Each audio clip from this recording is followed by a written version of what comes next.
Well, hello, everyone. Good morning, good morning, good morning, everybody from beautiful Portland, Oregon. Hi, everyone. Happy Sunday and welcome to Le Show. Welcome to my salon. I am here in my satin loungewear. I thought I would show it off.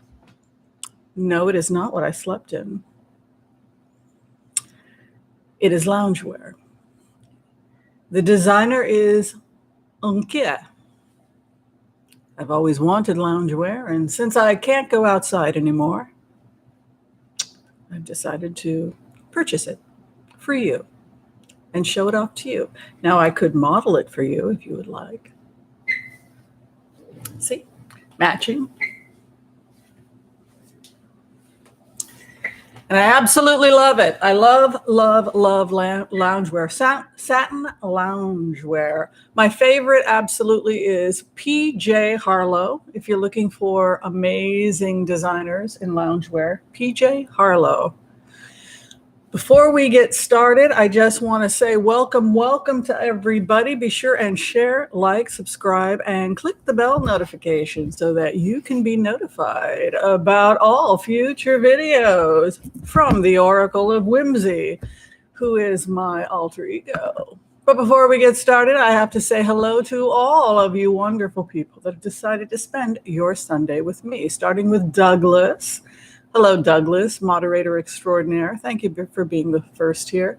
Greeter TK, Teresa Cole is in the house, as is Susan Lynn, psychic medium. And I just want to say hi to Susan Lynn. Thank you for joining us on this channel. Last week, we got some great responses to the interview. I actually really love Susan Lynn's ghost stories. I think she is the best medium on the planet when it comes to telling ghost stories. So much so that today when I was brushing my teeth and getting ready, I was thinking of Susan Lynn and I was thinking, God, I really hope she writes a book about all the ghosts she's met over the years. And I watched last night the story of Lorna, which was very appropriate because it's the story of star-crossed lovers. And of course, today I'm in my pink to celebrate this special day, which is Valentine's Day. But yeah, Lorna, check out, I don't know when, Susan, did you record that January 21st? It's the story of a ghost in New Orleans, a kept woman who finds true love. And it was just so good. And I was like, oh, Susan, please write a book. Loved it. Hello, Michelle Lynn. Hello. Zol3 Tina is in the house. Welcome. And happy Valentine's Day to you as well. Denise Riles, welcome. Padmina Armasinj is in the house, and we welcome her. Debbie M, hello. Patricia Jones is here again, and we welcome her. Rose Bliss, hello. Harmony is in the house. Salome, welcome. Tina Perucci, thank you very much. The maker of Amazing Mask, our Tina. Anika, if I haven't said hello to you. Debbie Brady. Okay, so we're going to keep saying hi to everybody as we go along. Adventurous Spirit, hello. Thank you for moderating. Is there anything else I need to say before we get started? I can't think of anything. So, other than trying to convince Susan Lynn that she has to write a book about the ghost I have known. Wouldn't that be that's from the medium Susan Lynn, because her stories are so detailed. And it's just, they're so good. Hi, Jeffrey. Good to see you. Good to see you all. All right. So we have a couple remote views. We're going to go ahead and deliver those today. We're going to talk about the trial. I think everyone wants to talk about it. These are the kinds of things I always get wrong. I always want to cling to the hope that people are not as horrible and dreadful as they actually are.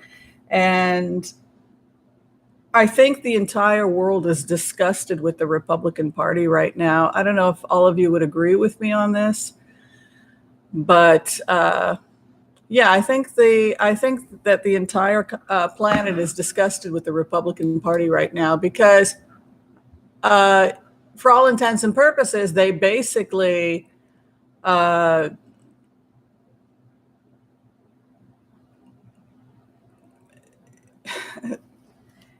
they basically said that it was legal for the president to murder people.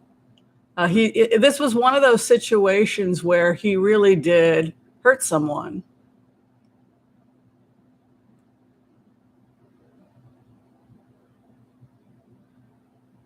It just dawned on me, I don't have us on the speed. We might have some problems on this video because I forgot to switch us to the high speed.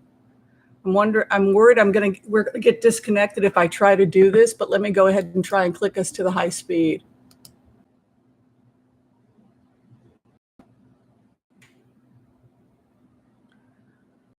So we're back. I had us on low speed and now I have us on, no, it's not, for whatever reason, it's not. Yeah, I had to switch to a better internet. Yeah, I think that the world is disgusted, and I think that there's going to be horrible consequences because in another year or two, we're going to be further along in the investigation, and I think that a lot more is going to come out. And the way that these individuals voted is not going to look too good a year from now. That's my prediction. That's the first thing I would say about it. The second thing I would say is that I think the next couple of years of this administration is going to be about educating the American people about what the Constitution and what democracy is, particularly amongst the armed forces, because they're taking vows to protect the democracy. Thank you, Jeffrey. Thank you, Letitia. Very kind of you. I appreciate the donation. They're to fight for this government, but they don't seem to know anything about it. So it'll be interesting to see how education and knowledge about the Constitution and American history is going to be really emphasized by this administration over the coming years, including educating people in the military, because it was obvious from this incident, I think, that a lot of Americans simply don't know, have basic information about the Constitution. So that's what I'm predicting here. The next thing I want to talk about today has to do with some of the investigations that are going on with Play Day, starting with Steve Bannon. A lot about Steve Bannon lately. And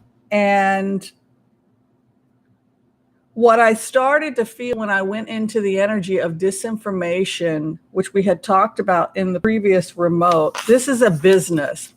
This is a business that our country is really good at, which, if you read books like Confessions of an Economic Hitman, etc., our government will go in and try and destabilize other governments. And there are ways that we do it. It would appear, based on these remotes, thank you, Super Queen Bee, that's very kind, that Steve Bannon, who was working for the Pentagon, seems to be someone that is trained and has knowledge about some of the disinformation ways that we disrupt and dismantle governments abroad. One of the areas that we've been focusing on dismantling is, for example, parts of Eastern Europe. So we go in and we fund democracy movements and we attempt to destabilize. An example would be destabilizing the former Soviet Union. So it would appear that Bannon is using some of these techniques against not just the American people, but anybody who's willing to pay money, because it's become privatized. This type of disinformation and the amount of money being poured into disinformation has become privatized. You can actually hire now private companies to help you destroy candidates, topple governments, etc. And so that's basically what Bannon has done. The problem is this, from what I can figure out. Under the Trump administration, they seem to have hired people who, for all intents and purposes, are criminals. An example would be hiring Bannon to work for them Oh, thank you, Astrid. Very kind of you. So they hire Bannon to go and do some disinformation. So now, say he works and they hire private companies to do certain things. How do we then turn around and arrest him or charge him or dismantle him when the very thing he was doing, we paid him to do? This is what's starting to come out in the remotes. So there were alliances between some of these questionable contractors and companies with the federal government, with the Americans. And so this operation down when he was working for us. Do you see how complicated this gets?